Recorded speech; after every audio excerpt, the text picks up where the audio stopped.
In this video, we're going to talk about more general non-sequential models in Keras using the functional API.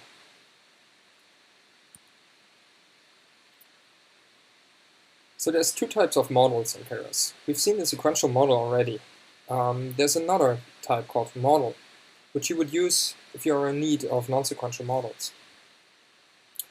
Once defined, and we will see how to do that in just a second, the model can be trained and evaluated exactly like sequential models, so you don't have to learn anything new about that part. Using the functional API, you would usually start with a model and configuring one or several inputs. Once you have those inputs defined, you define transformations for those inputs until you arrive at one or several outputs. So let's look at an example. This is an example we kind of have already seen using the sequential model. Namely, we do predictions of handwritten digits using MNIST. We import two layers here first. First one is dense layer, which we have already seen. And the second one is a new layer type called input. On top of that, we import our new model class. As before, we define the number of classes as 10, because we have 10 digits here.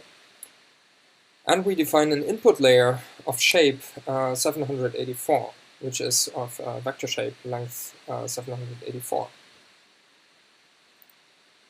Then what we do next is new, namely we define a dense layer of output dimension 512, but instead of simply defining it, we call it on our inputs.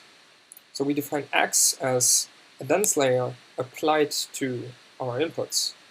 So what that means is every layer in Keras, and actually every model for that purpose, can be called on tensors to output tensors. And we do that here. So this is part of the functional API. We can do this step again and apply our intermediary X to a dense layer again to arrive at yet another X. And finally, we can do this a third time, this time with the number of classes as output dimension, to arrive at our predictions. So this procedure of calling layers on different inputs, you can do that in any fashion and slowly build up very complicated models. Now, to initialize and run a model is quite simple. You simply specify the inputs and the outputs. That's it. Compilation step, fitting, evaluating, and so on is just the same thing as before.